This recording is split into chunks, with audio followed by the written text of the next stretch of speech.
Me llamo Daniela y durante mucho tiempo pensé que la palabra hospital significaba refugio.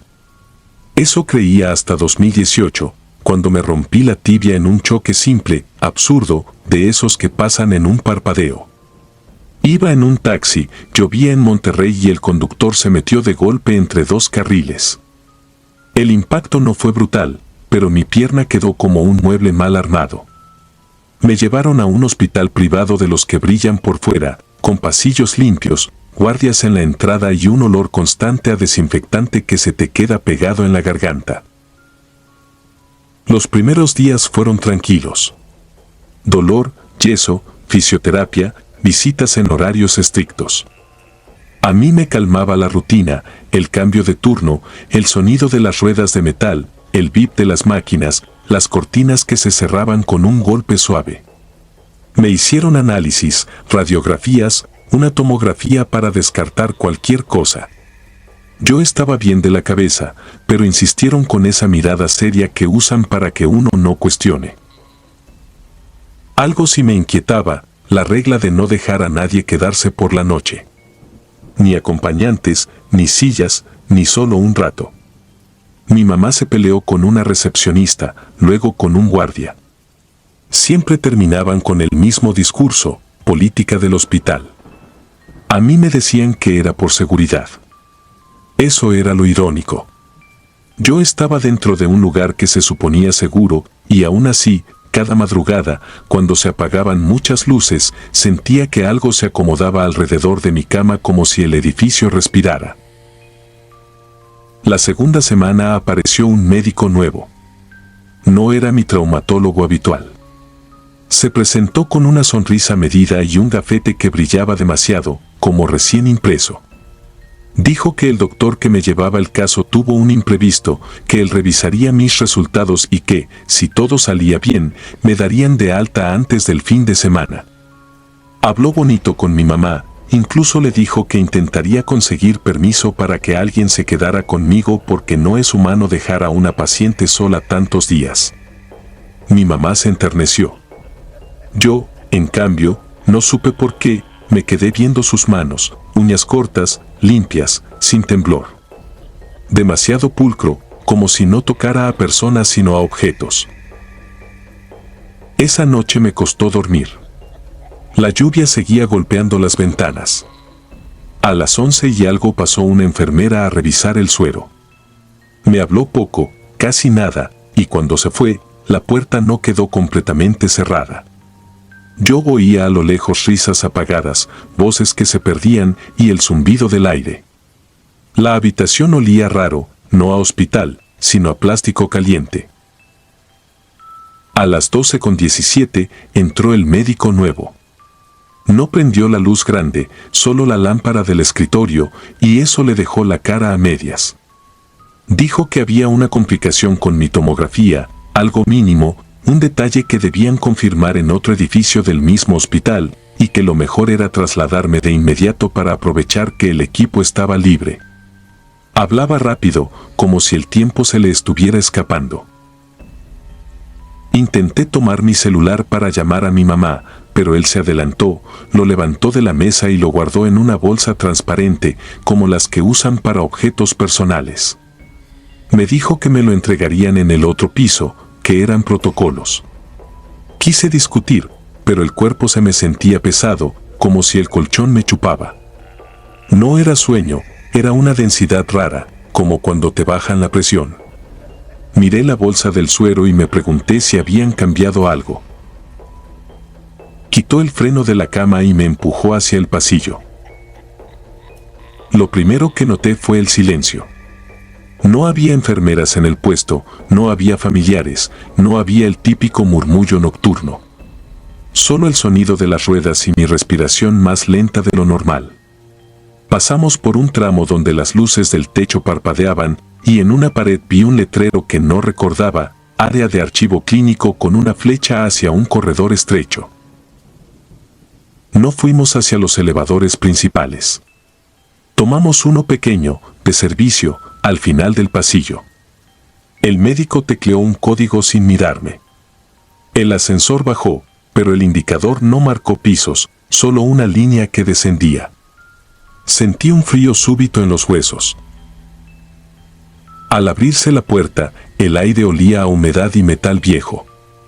Parecía otro hospital, una parte que no se mostraba. Había tubos expuestos en el techo, paredes manchadas, luz amarilla. Me llevó por un pasillo donde las puertas no tenían nombres, solo números escritos con marcador. No escuchábamos nada, ni radios, ni pasos, ni el clásico bip de máquinas. Era como estar bajo el edificio, donde se esconden las cosas. Se detuvo frente a una puerta gris. La abrió. Adentro no había cama. Era un cuarto angosto, con una lámpara que colgaba torcidamente. En una esquina había un monitor apagado, cubierto con una tela. En la otra, un carrito metálico con correas. El médico me desconectó el suero con una rapidez práctica. Luego, sin esfuerzo, me levantó de la cama como si yo pesara poco, demasiado poco, y me dejó sentada en el piso. Ahí comprendí que yo no estaba débil por el accidente. Me habían debilitado. Antes de irse, dijo algo que todavía me despierta en seco algunas noches, que había gente que entraba y salía del hospital sin dejar rastro, que en los archivos había huecos y que yo acababa de convertirme en uno de ellos. No alzó la voz. No necesitó hacerlo. Cerró con llave. Cuando mis ojos se acostumbraron a la penumbra, vi que no estaba sola. Frente a mí, pegada a la pared, había una muchacha joven con el cabello enredado y un moretón oscuro en el pómulo. Me miró con ojos secos, como si ya hubiera llorado todo. No habló al principio. Solo señaló con la barbilla hacia el fondo. Allí, detrás del carrito metálico, había un bulto cubierto con una sábana. La forma era demasiado humana. Y el olor, un olor dulce y pesado, como fruta echada a perder. La muchacha susurró, casi sin mover los labios, que ella había intentado escapar en la mañana. Que una enfermera la había regresado a golpes. Que no éramos pacientes, éramos traslados. Dijo que lo supo porque escuchó al médico hablar por teléfono, mencionar números, frutas, nombres de ciudades. También dijo algo peor, que cuando alguien preguntaba por una paciente, el hospital mostraba un expediente impecable, con firmas, con notas de alta, con todo en orden. La desaparición ya venía escrita. Quise levantarme. Mis piernas temblaban como si no fueran mías. Toqué la puerta, golpeé despacio, luego más fuerte. Nadie respondió. El edificio estaba demasiado quieto para ser real. Pasaron horas que parecieron días. La muchacha se acurrucó y se tapó la cabeza. Yo me obligué a respirar lento para no desmayarme. En algún momento escuché pasos, voces lejanas, metal arrastrándose. Luego silencio otra vez. Y en ese silencio empecé a notar algo que me heló. Cada cierto tiempo, desde el pasillo, se oía un sonido mínimo, como uñas rozando una puerta, como si alguien del otro lado tanteara cuál cuarto estaba ocupado. Cuando por fin intenté gritar, mi voz salió rota, ridícula, y el aire me ardió en la garganta. Aún así grité. Grité hasta que vi puntos negros. La otra chica, como si el pánico la despertara, me imitó. Gritamos juntas. Fue una decisión desesperada y estúpida, de esas que te pueden costar la vida. La puerta se abrió de golpe. No era el médico. Era un hombre con uniforme de mantenimiento, empapado de sudor, con una linterna temblando en la mano. Detrás de él venían dos guardias, no de los de la entrada, sino de seguridad interna, con caras de susto, como si hubieran encontrado algo que no se suponía que existiera.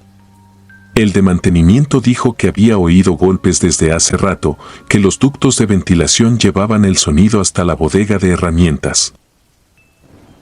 Los guardias nos sacaron a prisa. Al pasar por el pasillo, vi otras puertas grises. Algunas tenían marcas en la parte baja, como rasguños. Los llevaron a un cubículo iluminado. Ahí, por primera vez, me devolvieron el celular.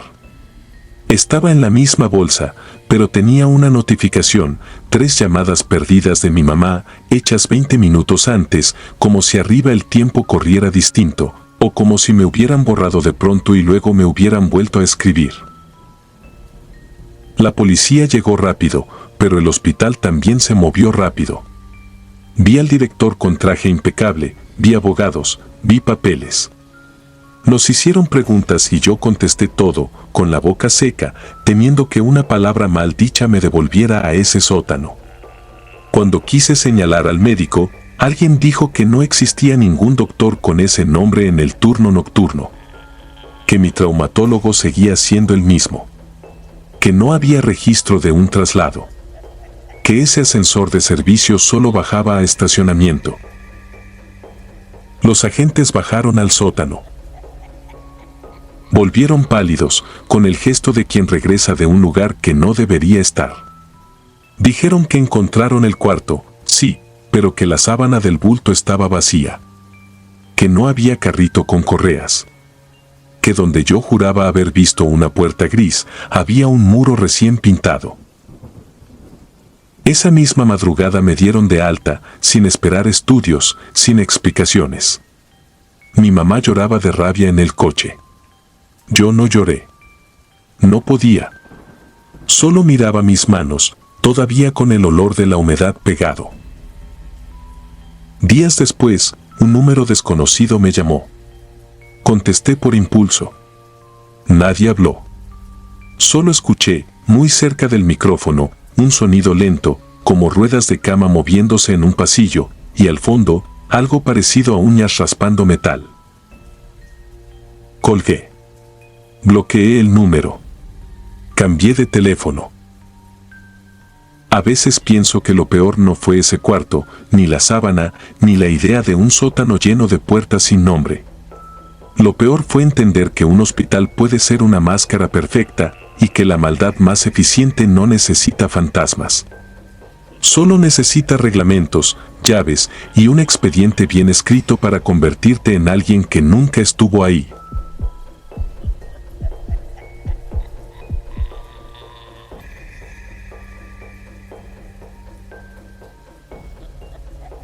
La primera vez que escuché el carrito de metal rodando solo por el pasillo, pensé que era el sueño ligero de hospital. Llevaba 4 noches internado por una infección que se me complicó después de una muela mal cuidada. Nada heroico, nada raro. Fiebre alta, antibióticos y ese olor a cloro con humedad que se te mete en la ropa aunque solo estés sentado.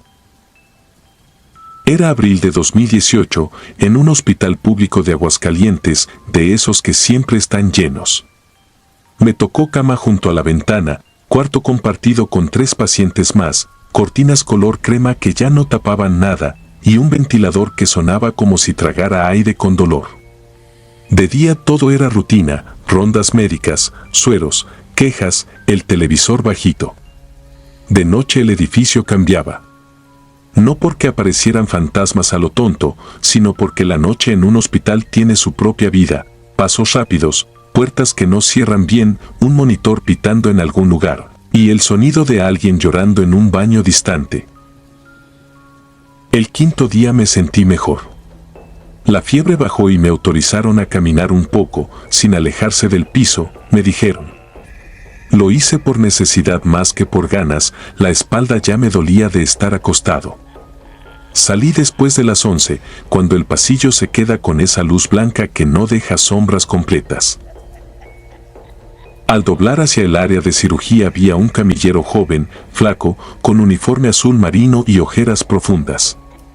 Empujaba un carrito de instrumental vacío. No me miró. Me llamó la atención que iba sin prisa, como paseando, cuando a esa hora todos se mueven con urgencia. Seguí caminando. Quise regresar a mi cuarto y, sin pensar, tomé el corredor que daba hacia el elevador viejo. Ahí vi un letrero que no había notado antes, alas de acceso restringido. No era raro que hubiera áreas cerradas, pero ese letrero estaba nuevo, pegado con cinta transparente, como hecho a la carrera. Lo raro fue el aire, frío, más frío que el resto del piso, como si la ventilación estuviera solo ahí. Me iba a dar la vuelta cuando escuché el carrito. El mismo sonido, metal, ruedas, el traqueteo que rebota en la pared. Venía desde el otro lado del letrero, desde esa ala restringida. Y luego, como si alguien golpeara suavemente una puerta, escuché 3 toques. No soy de los que se inventan cosas. Me quedé quieto, esperando escuchar pasos, una voz, algo lógico. Lo que escuché fue un murmullo bajo, apagado, como si alguien hablara con una sábana encima. No entendí palabras, pero sí algo peor, el ritmo. Era como si alguien contara despacio. Regresé a mi cuarto. No dije nada porque, ¿qué iba a decir? Oí un carrito y unos golpes. En un hospital eso pasa todo el tiempo. Intenté dormir, pero en la madrugada me despertó la tos del señor de la cama de enfrente y luego escuché el pitido intermitente del monitor de otro paciente. La enfermera entró, lo revisó y se fue sin mirarme. Cuando el silencio volvió, escuché algo que no era del cuarto. Era el mismo traqueteo, pero ahora sonaba cerca, como pasando por el pasillo frente a nuestra puerta. Me asomé apenas por la rendija de la cortina. Vi el carrito avanzar solo, sin manos, sin empuje visible. No iba rápido, solo rodaba con una tranquilidad imposible. La luz del pasillo se reflejaba en el acero y parecía más limpio que todo el lugar. Detrás del carrito, caminaba el camillero flaco. Esta vez sí volteó.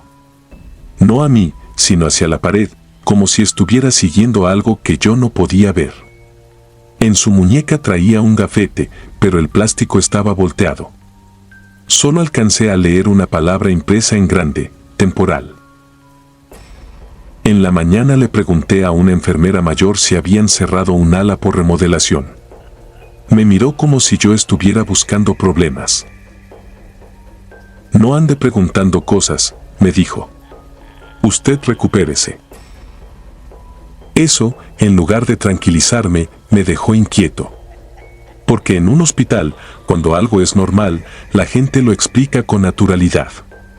Cuando algo no lo es, te responden así, cortando. Ese mismo día, mientras me cambiaban el suero, un interno joven se puso a platicar conmigo. No era charla larga, más bien esos comentarios que sueltan por cansancio. Qué bueno que ya está mejor, me dijo. Aquí se complica uno por cualquier cosa. Sobre todo de noche. Le pregunté por el ala C. Se quedó callado un segundo y bajó la mirada. Esa ala no existe, dijo al fin. En planos ya no está. La sellaron hace años. Me reí nervioso, esperando que sonara a broma. Él no se rió. Hubo un incendio. No grande, pero sí, feo. Murieron pacientes que no podían moverse. Después la cerraron, pero el pasillo sigue ahí. Nadie entra. Solo los de intendencia cuando los obligan. Me dijo eso y se fue, como arrepentido. Me quedé con una sensación de suciedad en la garganta, peor que la infección. Esa noche no pude dormir. Me senté en la cama esperando que la madrugada pasara rápido. A las 2 y algo, el hospital se quedó raro, como si el ruido de fondo se apagara. Ni pasos, ni monitores, ni voces. Solo el zumbido de la luz. Entonces escuché los 3 toques. Pero no venían del pasillo. Venían de nuestra puerta. Me quedé inmóvil. Los otros pacientes dormían o fingían dormir. Los toques se repitieron, iguales, suaves, insistentes. Luego, el sonido del carrito, pegado a la entrada de nuestro cuarto.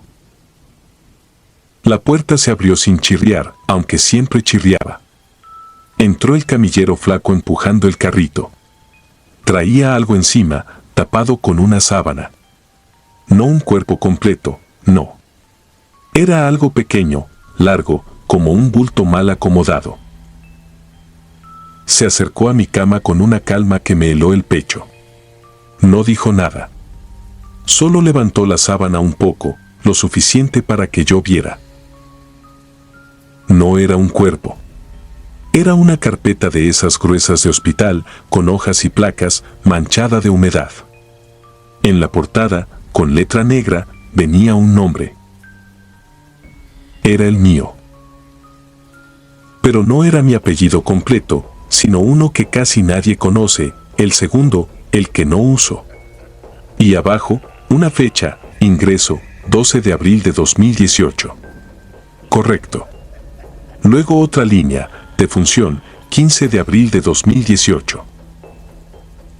Esa fecha era la de ese mismo día.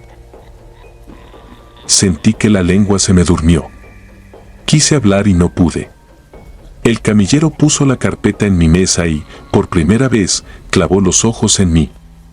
Eran ojos normales, cansados, pero como si detrás no hubiera nadie. Luego señaló con la cabeza hacia la puerta, hacia el pasillo, y escuché de nuevo el murmullo apagado, el conteo lento, como si alguien estuviera esperando que yo completara algo que ya estaba escrito. No sé cómo lo hice, pero me levanté. No corrí, porque el cuerpo no me respondía así, pero caminé, con el suero colgando, arrastrando la bata. No vi a nadie detenerme. Ni una enfermera, ni seguridad, nadie. El hospital estaba vacío de gente y lleno de ese silencio blanco. Llegué al letrero de ala C. La cinta estaba floja. Detrás, el corredor parecía más oscuro, aunque tenía luz. Era una luz enferma, como de tubo viejo. Olía a humo antiguo y a ropa mojada. Y ahí estaba la puerta del fondo, con una placa metálica chamuscada, como si el fuego hubiera lamido ese lugar años atrás. En la puerta, con marcador rojo, alguien había escrito una frase torpe, sin tilde, como hecho con prisa. No abrir si ya te anotaron. En ese instante sonó una alarma lejana, como cuando un monitor se vuelve loco. Sentí que el suelo vibraba apenas. Miré hacia atrás y vi, al final del pasillo principal, al camillero empujando el carrito, acercándose despacio. Ya no traía la carpeta. Traía la sábana levantada, como invitándome a ver lo que venía debajo. No esperé. Regresé como pude, no a mi cuarto, sino a la estación de enfermería. Encontré a una doctora medio dormida, con café en la mano. Le grité, le rogué que me diera el alta, que me sacara de ahí. Dije lo que pude sin parecer loco, que me sentía mal, que algo no estaba bien, que no iba a pasar otra noche. Me miró con fastidio primero, y luego con esa cara que ponen cuando ya han visto demasiada gente quebrarse. ¿Cómo se llama?, me preguntó. Se lo dije. Buscó en la computadora. Tecleó, frunció el ceño. Volvió a teclear. Sus dedos se quedaron quietos. «Qué raro», murmuró. Me giró la pantalla un poco. En el sistema, mi expediente aparecía con un recuadro rojo. Decía, defunción registrada. Hora, 2:17. Esa era la hora en la que el camillero entró a mi cuarto. La doctora tragó saliva. Me miró como si yo fuera una cosa que no debía estar parada. Usted ya no debería estar aquí», dijo, bajito. Esa noche me fui. No firmé nada. No me importó la infección, ni la receta, ni el regaño. Salí con la bata bajo la chamarra, con el brazo aún adolorido del suero, y tomé un taxi afuera, respirando aire frío como si fuera la primera vez. Días después volví por mis cosas. Me dijeron que no existía ningún registro de que yo hubiera estado internado. Que quizá me confundía de hospital. Pero yo todavía tengo una foto que tomé con el celular, temblando, antes de irme, la pantalla con mi nombre y el recuadro rojo. La foto está borrosa, pero se alcanza a leer lo esencial. Lo peor no es eso. Lo peor es que, desde entonces, cuando paso por un hospital de noche y bajo el vidrio del coche, a veces me llega ese olor a cloro con humedad, y juro que, entre el ruido de la calle, escucho un carrito de metal rodando despacio, como si alguien siguiera empujándolo, buscando el cuarto correcto. Y siempre, siempre, escucho 3 toques. Suscribirte y darle like ayuda mucho a este canal. Si ya has escuchado mi contenido antes, te ha gustado y estás disfrutando lo que escuchas en este sector, te agradeceré que presiones el botón de suscribirse. Sin más interrupciones, continuamos.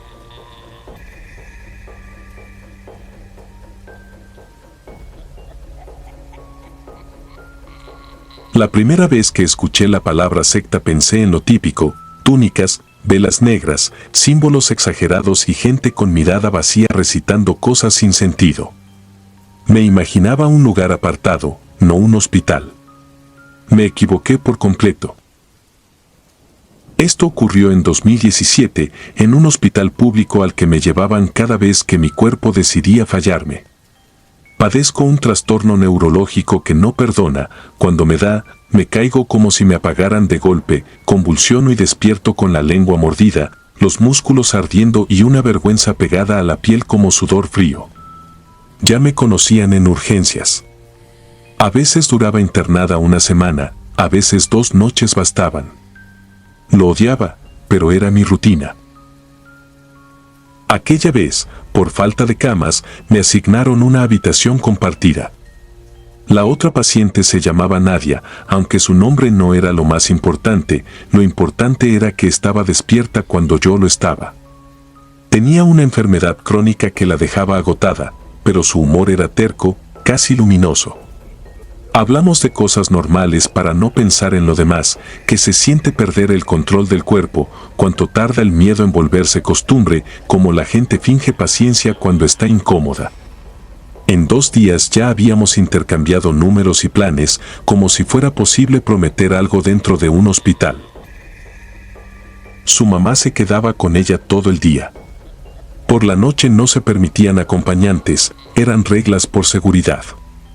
Nadie las discutía. Las enfermeras, siempre correctas, repetían lo mismo con una sonrisa neutra, de manual. Ese hospital tenía un sonido particular. No era el de cualquier hospital. Era un murmullo constante, como si el edificio respirara por grietas. Los pasillos olían a cloro y a algo metálico, y las luces fluorescentes no se quedaban quietas, parpadeaban apenas, lo suficiente para hacerte dudar de tus propios ojos. La 4ª noche me sentí mejor. Tan mejor que me atreví a pensar en el alta. Cenamos gelatina, vimos un rato la televisión sin ver nada en realidad y nos dormimos temprano. Las luces aún estaban encendidas cuando mis párpados se rindieron.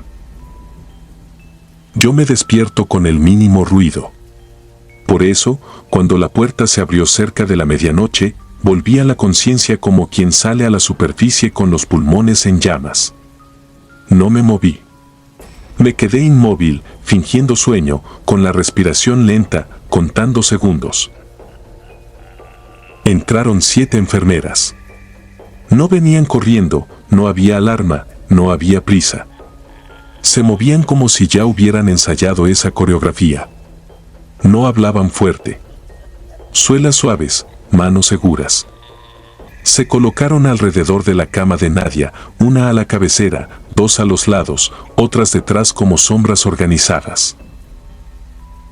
La despertaron sin brutalidad, como se despierta a alguien para tomarle signos. Le preguntaron su edad. Eso me heló.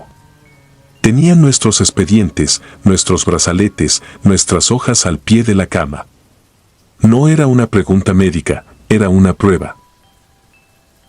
Nadia respondió. La voz le salió dormida, inocente. Entonces una de ellas soltó una frase corta, dicha con una calma que me hizo sentir más terror que cualquier grito. No servía. No era adecuada. La palabra exacta no se me olvida porque fue como escuchar un sello sobre una sentencia. Después ocurrió lo que mi mente se niega a narrar con detalles, pero que mis sentidos recuerdan de forma cruel. Hubo forcejeo amortiguado, un gemido que se cortó, y el olor, ese olor que no se confunde con nada, sangre caliente mezclada con desinfectante. Algo salpicó mi sábana. Sentí un golpe húmedo en el antebrazo. Quise gritar, pero mi cuerpo eligió la supervivencia y me dejó muda. Me obligué a mantener los ojos cerrados. A no temblar. A no tragar saliva demasiado fuerte.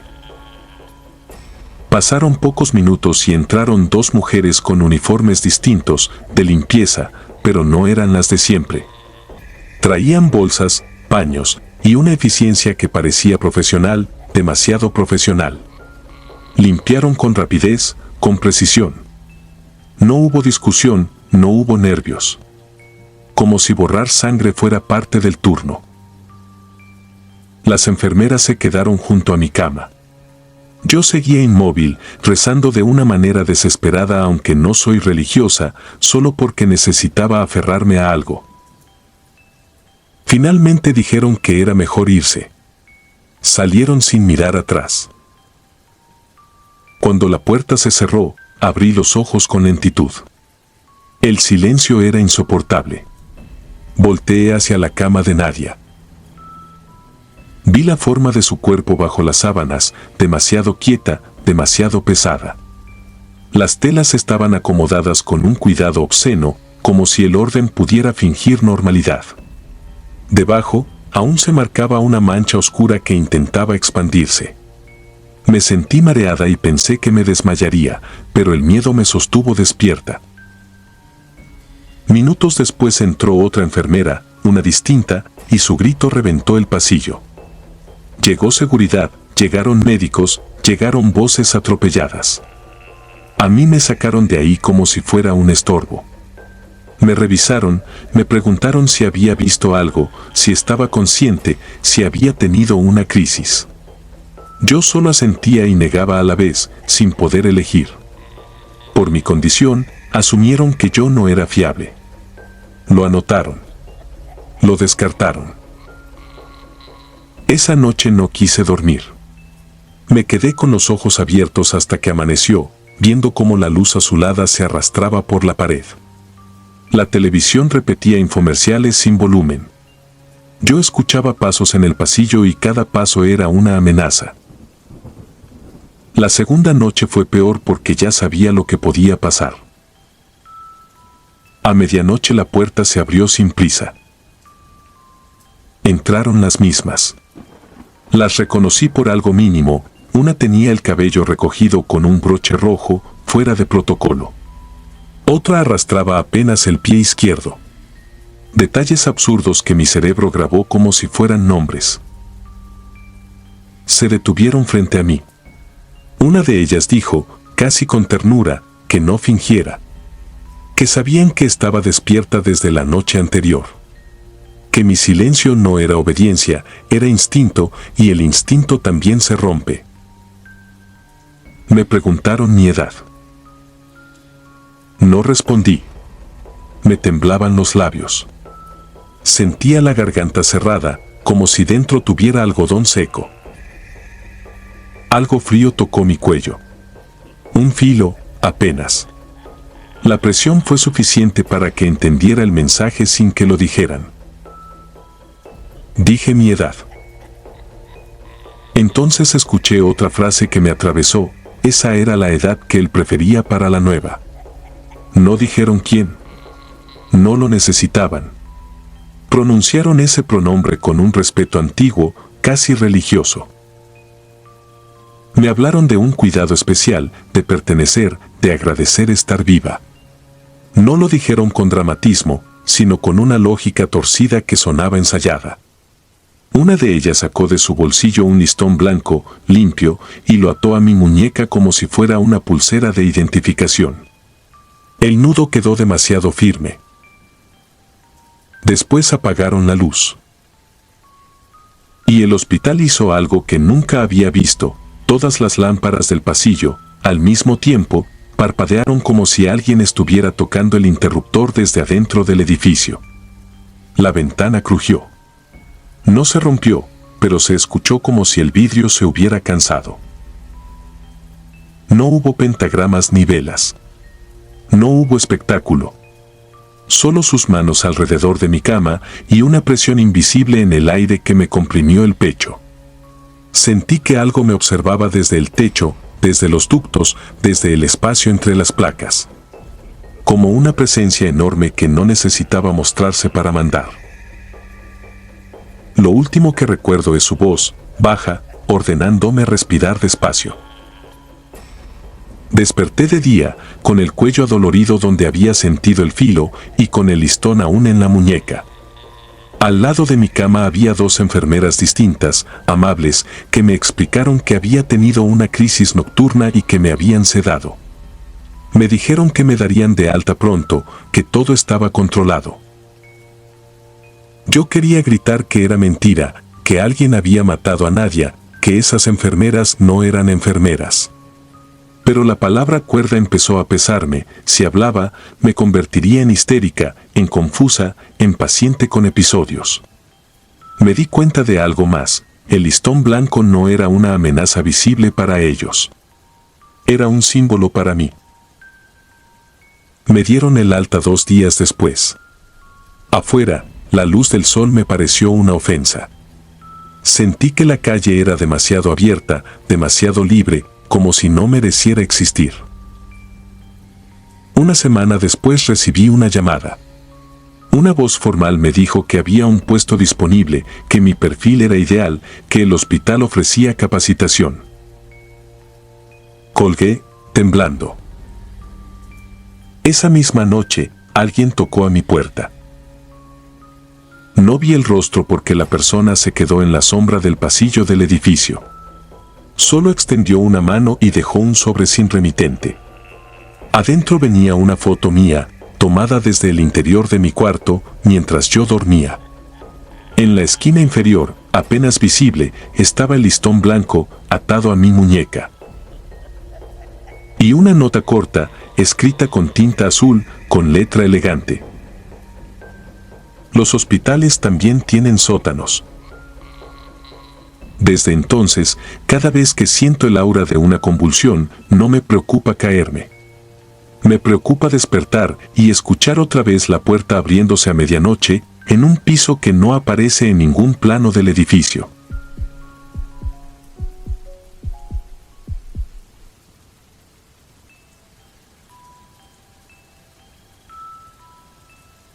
Nunca he vuelto a confiar en la luz blanca de un hospital. Lo digo así porque durante años esa luz significó para mi seguridad, ciencia, control. Yo era recién egresada, tenía 24 años, y en 2008 me habían aceptado como psicóloga clínica en prácticas en un hospital regional del Bajío, uno de esos edificios enormes que parecen no terminar nunca, pasillos interminables, paredes color hueso, olor a cloro y a comida recalentada. El tipo de lugar donde, de día, todo se ve normal, pero de noche cada puerta cerrada parece respirar. La razón por la que entré ahí fue mi madre. La operaron de la vesícula y, por un error administrativo, la dejaron internada en un piso que no correspondía a su cirugía, el ala de pediatría de corta estancia. Solo una noche, dijeron. No hay camas disponibles. A mi mamá le daba risa lo absurdo, una mujer de 52 años en un corredor lleno de dibujos de animales y globos. A mí me pareció una mala señal, pero no quise sonar dramática. Esa primera noche me quedé con ella. Llevé una mochila con mi libreta, un suéter, cargador y la seguridad que te da creer que todo tiene explicación. Hasta que el hospital se apagó por dentro. No fue un apagón real. Las luces seguían encendidas. Lo que se apagó fue el ruido humano. A partir de las 11, el piso quedó como suspendido, el aire acondicionado sonando como un insecto, el pitido de monitores que ya ni notabas y de vez en cuando una tos en otra habitación.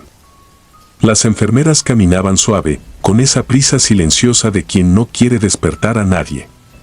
Yo me levanté por agua y vi, al final del pasillo, una puerta metálica que no había visto antes. Tenía un letrero viejo, casi borrado, como si alguien hubiera intentado rasparlo. Sala 4B, alcancé a leer. Me extrañó porque el ala estaba numerada hasta la 4A. Pregunté en el módulo y una enfermera joven, cansada, me contestó sin mirarme. Esa puerta no se usa. No dijo nada más. Yo insistí con una sonrisa. ¿Y por qué está aquí? Entonces sí me miró, y lo que vi en sus ojos no fue enojo, fue una especie de advertencia aprendida. Porque siempre ha estado. No se acerque, por favor. Regresé con mi mamá y traté de olvidarlo. Pero, como pasa con lo que te dicen que no mires, la puerta empezó a ocupar mi cabeza. Me senté en la silla junto a la cama, vi a mi mamá dormir y pensé en mis clases, mecanismos de sugestión, ansiedad nocturna, la mente buscando patrones en lo desconocido. A la 1:00 escuché pasos pequeños. No eran los de una enfermera. Eran pasos cortos, desacompasados, como de alguien descalzo. Asomé la cabeza al pasillo y vi a un niño. Tendría 6 o 7 años, delgado, con la bata de hospital demasiado grande. Caminaba despacio, con los brazos pegados al cuerpo. Su cara no era lo que me asustó. Lo que me asustó fue su dirección, iba hacia la puerta metálica. Oye, le dije, sin alzar la voz. ¿Dónde está tu mamá? El niño giró la cabeza muy despacio. Sus ojos estaban vidriosos, como si le hubieran llorado por horas, pero no tenía lágrimas. Me miró sin sorpresa, como si yo fuera parte del hospital. Aquí no se llama a las mamás, murmuró. Aquí vienen solas. Señaló la puerta con un movimiento mínimo de la barbilla y siguió caminando. Debí llamar a alguien. Debí correr por una enfermera. Lo juro, fue como si el pasillo me hubiera bajado el volumen del cuerpo. Me quedé quieta, viendo cómo el niño llegaba a la puerta y la puerta se abría. No se abrió como una puerta normal. No hubo chirrido ni esfuerzo. Se abrió con una suavidad imposible, como si siempre hubiera estado entreabierta. Adentro no vi una sala. Vi oscuridad, una oscuridad espesa que no combinaba con la luz blanca del hospital. El niño entró y la puerta se cerró otra vez. Me quedé de pie, helada, con la garganta cerrada por esa clase de miedo que no grita. Volví a la habitación de mi mamá como si caminar fuera un sueño. Cerré la cortina, me senté, me forcé a respirar. 2 minutos después, sonó el monitor de mi mamá con un bip irregular. No fuerte, no urgente, solo extraño, como si se hubiera desacomodado el ritmo. Mi mamá se movió, hizo un gesto de dolor y abrió los ojos. ¿Qué pasó?, susurró. Nada, ma.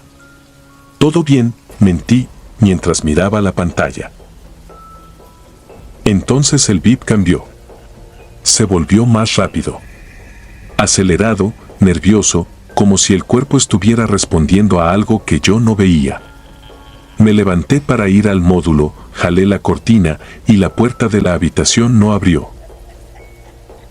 Era una puerta de hospital, de esas que abren con presión simple. Empujé. Nada. Jalé. Nada. La chapa no estaba trabada. No había seguro. Pero era como si alguien, del otro lado, la estuviera sosteniendo con una mano firme. Golpeé. Enfermería. Grité. Mi voz sonó ridícula, apagada, como si el aire absorbiera el sonido. El monitor pitaba cada vez más rápido. Mi mamá empezó a respirar con dificultad, una respiración superficial que no era propia de una recuperación de vesícula. Me dieron ganas de llorar, pero el llanto se quedó como un nudo. Empujé con el hombro. Nada. Sentí un frío subir desde el piso, no el frío del aire acondicionado, un frío húmedo, de sótano. Detrás de mí, el niño habló, como si siempre hubiera estado ahí. Te dijeron que no te acercaras. Me giré de golpe. El niño estaba junto a la cama, demasiado cerca. No vi cómo entró. Nadie entra si la puerta no abre. Su bata arrastraba un poco y en su muñeca había una pulsera amarilla de hospital, de las de alto riesgo. Sonrió apenas. No es para que tengas miedo, dijo. Es para que aprendas. Mi mamá intentó hablar, pero su boca no formó palabras. Sus ojos se abrieron, espantados. Quise correr hacia ella, pero mis piernas no respondían bien, como si el piso tuviera peso. ¿Qué le estás haciendo?, logré decir. El niño negó con la cabeza, serio, como si yo fuera tonta. No soy yo. Solo aviso. Señaló la pared, cerca de la cabecera. En el reflejo apagado de la pantalla del monitor, vi una silueta detrás de mí. No una persona completa, una forma alta, delgada, sin rostro. Como una sombra parada donde no cabía nadie. El monitor soltó el sonido que no se olvida, el pitido largo, continuo. Y justo en ese instante, la puerta abrió sin resistencia. Entraron 2 enfermeras y un médico, empujándome a un lado. Todo se volvió movimiento, manos, órdenes, jeringas, oxígeno. Yo me quedé pegada a la pared, mirando el lugar donde había visto la silueta. Ya no estaba. Solo quedaba el frío. Un frío que no se iba. Después dijeron paro. Dijeron complicación. Dijeron no respondió. Y yo, que estudié la mente y el duelo, no pude hacer otra cosa que repetir no como una palabra vacía. En la madrugada, cuando la llevaron al área de urgencias, yo salí al pasillo como un animal desorientado. Caminé sin pensar hasta el final, hasta la puerta metálica. Estaba cerrada. La toqué con la yema de los dedos, apenas. Estaba tibia, como si del otro lado hubiera algo encendido. Vi el letrero de cerca. No decía sala 4B. Alguien había borrado letras. Debajo, como un fantasma de pintura vieja, se alcanzaba a leer. Sala de observación post-mortem. Me fui directo al módulo, temblando. La enfermera joven que me había hablado antes no fingió sorpresa cuando le dije lo del niño.